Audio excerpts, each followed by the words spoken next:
और दोस्तों, study with ज्ञान प्रकाश में आप सभी का फिर से बहुत बहुत स्वागत है। यूबीपीसीएस के जो सीसेट का पेपर था उसमें 20 प्रश्न हिंदी के भी पूछे गए थे। ये प्रश्न बहुत टफ नहीं आए थे। मैंने आप लोगों से कहा था कि अगर आप प्रॉपर हिंदी और अंग्रेजी भी पढ़ के गए होंगे तब भी सीसेट क्लियर हो जाएगा, क्योंकि 33% अंक ही वहाँ पर लेकर आने थे।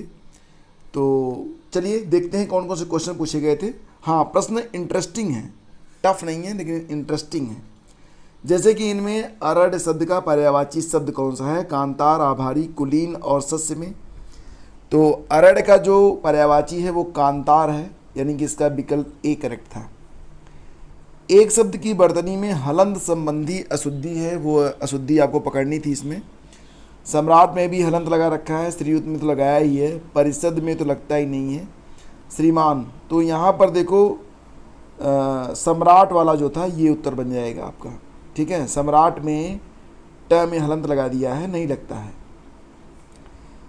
तद्भव तत्सम शब्दों का कौन सा युग्म असंगत है? इसमें क्या किया गया है? पहला तत्सम, दूसरा तद्भव है। लेकिन देखते हैं, चक्र का चक्का सही है, चैत्र का चैत सही है, छत्र का छत सही है, लेकिन पत्र का पर्ण दिया है, मतलब पहले तत्सम तद्भव कर दिया फिर तत्सम कर दिया, तो यही हमारा उत्तर बन जाएगा।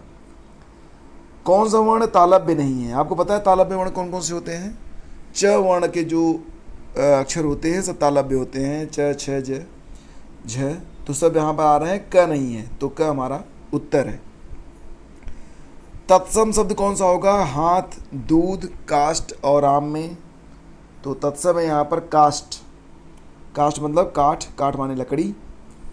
किन्नर का संधि विच्छेद पूछा गया था। किन्नर, सबसे पहले तो आपको ये बता दूं कि इसमें व्यंजन संधि है और इसका संधि विच्छेद होगा किम धन्नर। ऑप्शन डी करेक्ट था इसका। शुद्ध शब्द पूछा गया था, इसमें पहला ही विकल्प सही था, लब्ध प्रतिष्ठ लिखा जाता है। ठीक है, ऑप्शन ए। फिर देखिए क्वेश्चन नंबर 8। चलिए क्वेश्चन नंबर 8 देख लेते हैं। एक शुद्ध वाक्य इसमें पूछा गया था, जो लोग बाहर जाना चाहते हैं वह जा सकते हैं, ये वे होना चाहिए था तभी शुद्ध होता। कृपया एक गिलास पानी दीजिए, ये करेक्ट है। सरयू नदी का पाठ बहुत लंबा है, ये भी सही नहीं है। और वह 7वें कक्षा में पढ़ता है, ये भी सही नहीं है, तो ऑप्शन बी इसका करेक्ट है। प्रेरणार्थक क्रिया कौन सी है? मतलब जो प्रेरणा लेकर चलती हो, मोटिवेशन, करवाना, दिलवाना, इसी प्रकार से चलवाना। ठीक है, तो दिलवाना यहाँ पर दिया गया है, तो ये प्रेरणार्थक क्रिया बन गई। मुहावरे तथा उसके अर्थ को सुमेल करिए। छाती लगाना का मतलब क्या होता है? आलिंगन करना, यानी कि क का यहाँ पर द सही है, क का द सही है। उसके बाद छाती पर सांप लौटना दिया गया है, ईर्ष्या के कारण व्यथित होना। छाती उमड़ना मतलब प्रसन्नता से फूले न समाना। और छाती फटना मतलब बहुत अधिक दुख या वेदना होना। तो सारे मुहावरे छाती वाले दे दिए हैं। ठीक है, चलो नेक्स्ट क्वेश्चन देखते हैं। जिसका उत्तर देकर खंडन किया गया हो, इस वाक्यांश के लिए एक शब्द प्रत्युत्तर बनेगा, यानी कि ऑप्शन डी। 11 प्रश्न हो गए। 12वां क्वेश्चन 12 से 16 तक जो है वो इस गद्यांश पर आधारित है और बहुत ही अच्छा लगा मुझे गद्यांश। मतलब एक दर्शन दिया गया है यहाँ पर जीवन का, और मुझे लगता है सभी को इसे पढ़ना चाहिए। हमारा जीवन पाखंडमय बन गया है और हम इसके बिना रह नहीं सकते। अपने सार्वजनिक जीवन अथवा निजी जीवन में कहीं भी देखें, हम एक दूसरे को छलने की कला का खुलकर उपयोग करते हैं। इसके बावजूद यह विश्वास करते हैं कि हम ऐसा कुछ भी नहीं कर रहे हैं। हम इस प्रकार की भाषा का प्रयोग करते हैं जिसकी उस अवसर पर कोई आवश्यकता नहीं होती है। हम किसी भी बात को यह जानते हुए कि वह सही अथवा सत्य नहीं है, लेकिन उसके प्रति निष्ठा या विश्वास इस तरह प्रकट करते हैं जैसे हमारे लिए वही एकमात्र सत्य है। हम सब इसीलिए सरलता से कर लेते हैं क्योंकि आज पाखंड एवं दिखावा हमारे जीवन का एक अभिन्न अंग बन गया है। आज हम में से अधिकांश लोगों की स्थिति मुंह में कुछ और मन में कुछ और वाली बन गई है। प्रश्न पूछा गया था कि छलने की कला का हम किस प्रकार उपयोग करते हैं, तो खुलकर। Option D. मुंह में राम बगल में छुरी, इसका अर्थ इनमें से किस वाक्य से पता चलता है? तो लास्ट वाला जो लाइन है, मुंह में कुछ और मन में कुछ और, मुंह में राम बगल में छुरी। सही जवाब इसका ऑप्शन बी। हमने जीवन का अभिन्न अंग किसे बना लिया है? पाखंड और दिखावे को बनाया है, according to this passage. Option A is correct.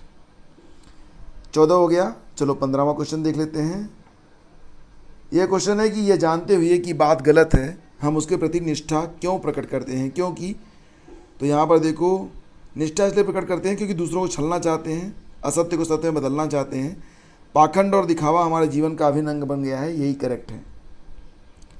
फिर देखिए, गद्यांश का उपयुक्त शीर्षक पूछा गया था, तो ये बन जाएगा पाखंड आधुनिक जीवन का सत्य है। ऑप्शन डी करेक्ट है। फिर देखिए, अभिकारी शब्द नहीं है कौन सा? संबंध सूचक, समुच्चय बोधक, सर्वनाम और क्रिया विशेषण में कौन सा अभिकारी शब्द नहीं है? ठीक है, तो यहाँ पर ऑप्शन सी हो सकता है। ठीक है, मैं पॉसिबिलिटी की बात कर रहा हूँ, अब आयोग इसका उत्तर क्या देता है वो देखना पड़ेगा। पश्चिमी हिंदी का विकास किस अपभ्रंश से हुआ है? सौरसेनी से हुआ। ऑप्शन बी करेक्ट है। आदर्शिका का तद्भव शब्द, आदर्शिका का तद्भव आदर्श तो नहीं हो सकता, आदर्श भी नहीं होगा, आरसी भी नहीं होगा, आँच संभव है। Option D correct. अनेकार्थी शब्द पतंग, इनमें से एक अर्थ नहीं है। पतंग का मतलब पक्षी से भी होता है, नाव से भी होता है, बादल से भी होता है। चंग एक बाजा होता है, बाजा। ठीक है, बाजा समझते हैं ना, बाजा बजता है, तो वही है। तो ये 20 प्रश्न पूछे गए थे सी सेट में, यूपीपीसी 2022 की परीक्षा में। अगर इस सेशन आपको अच्छा लगा है तो लाइक कर दीजिएगा। बहुत बहुत धन्यवाद।